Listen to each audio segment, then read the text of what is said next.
Hi everyone, I hope you are all doing well. Today I would like to talk about fear as described in Letting Go by Dr. David Hawkins. Now, my intention of speaking about fear is more to inform anyone who comes across this video. My intention is not to fearmonger. My intention isn't to make you afraid about the emotion of fear, not at all. My intention is to bring awareness into the emotion of fear and just to have a deeper understanding of how something as simple as fear can have many consequences in our life that go beyond what you may immediately think about fear. First off, we know that fear comes in many forms. Fear can range from anxiety, panic, worry, also paranoia.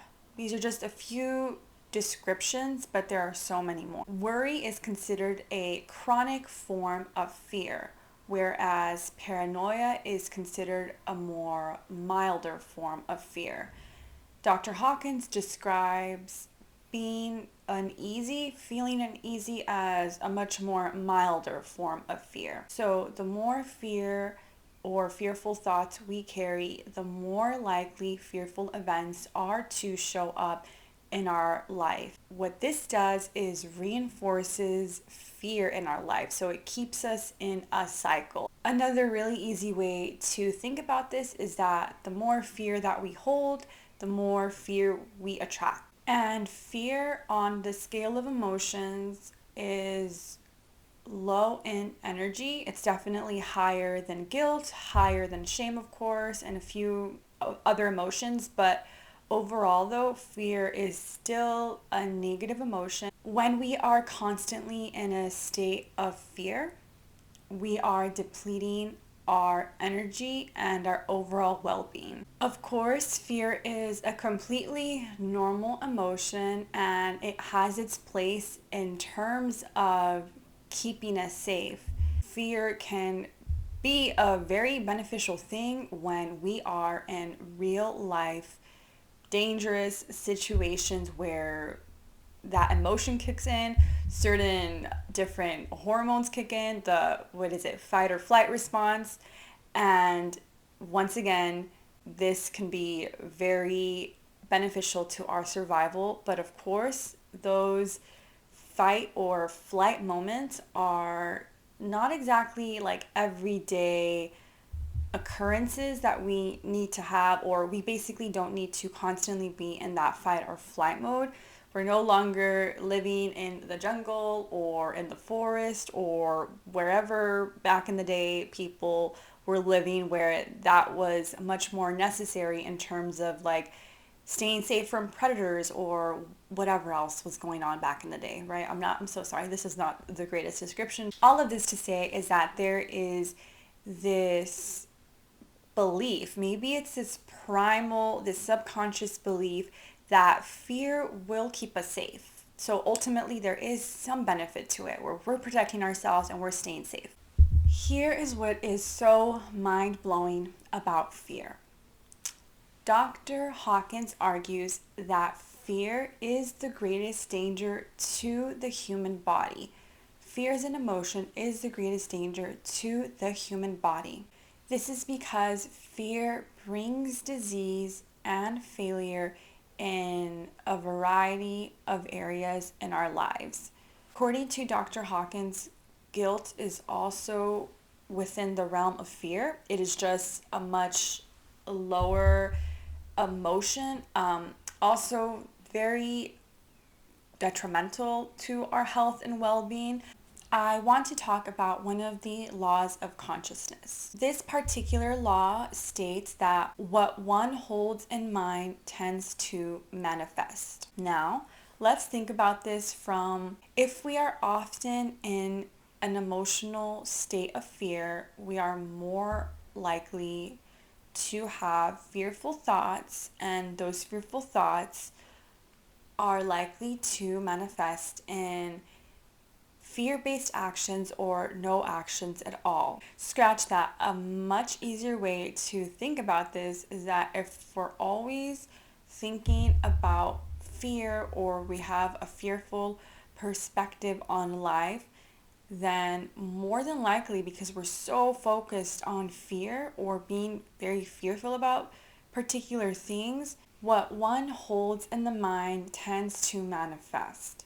This is a powerful law of consciousness, and it makes perfect sense.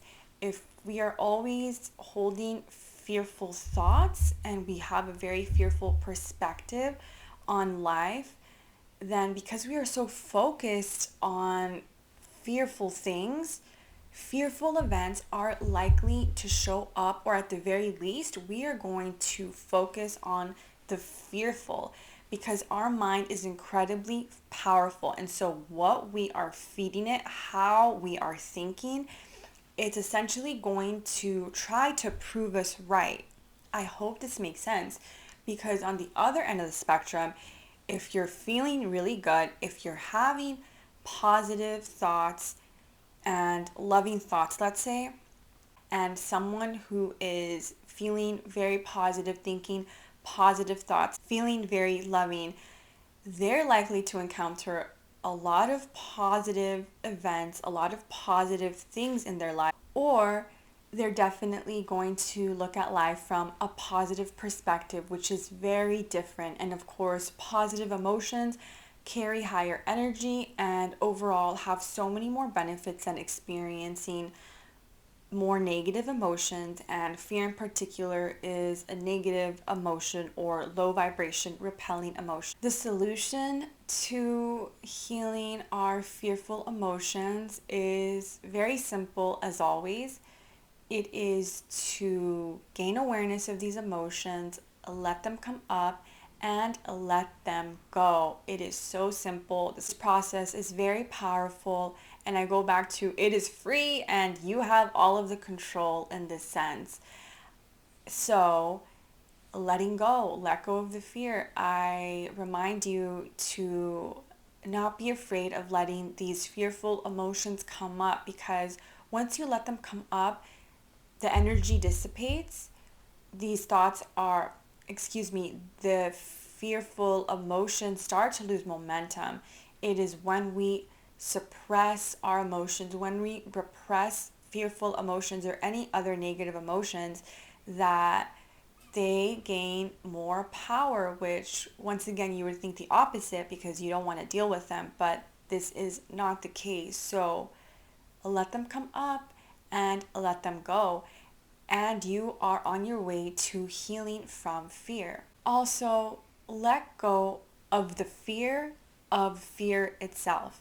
I know this is getting a bit inception-y now, but I think that's so powerful because sometimes whenever I would notice my anxiety come up, I felt afraid. I didn't feel good because I felt so like I couldn't really control this. I didn't realize I had a say, and there is a simple solution to this versus feeling more fear from feeling anxiety, which we know anxiety falls under the emotion of fear. I had to tell myself it's okay. I would acknowledge the anxiety.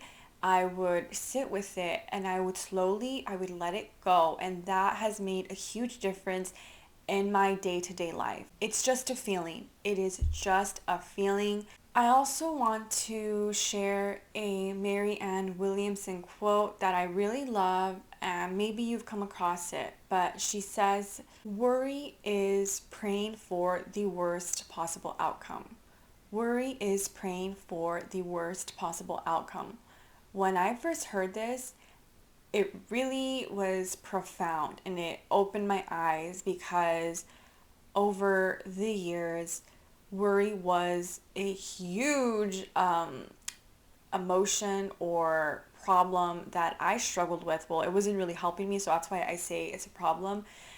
I just always thought I was a person who I'm just very worrisome and that's how I am, but definitely not the case. And so when I read this, I thought, oh my God, like worry is literally worry is praying for the worst possible outcome. And I think there is a lot of truth to this, because when you are feeling worried, when you're feeling fearful, you're just focusing all your energy on what can go wrong in that way, or you're always on the defensive.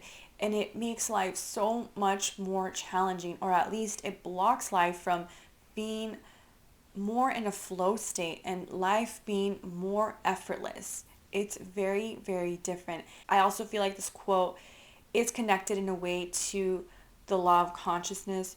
What we hold in mind tends to manifest. Imagine the flip end of this quote, where it is love is praying for the best possible outcome. So feeling love or being in a loving state is praying for the best outcome. It's very different, energetically speaking. Another solution I want to share is to take action from a place of love and not a place of fear. We can take action from a place of love in order to protect ourselves.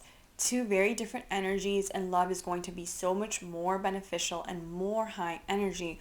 So here's a quick example. Consider going to the doctor for your yearly physical. There's two approaches you can have, many actually, but I'm just going to keep it very, very simple. So it's like going to the physical because you're afraid that you are maybe sick, or that you are concerned about your health, or going to the physical because you're coming from a loving place, a place where you love yourself, you care about yourself, and you want to do the responsible thing, and you are taking power.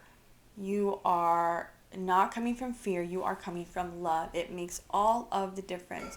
For a long time, I identified as a fearful person. I was constantly labeled as someone who was worrisome, someone who was nervous, someone with anxiety.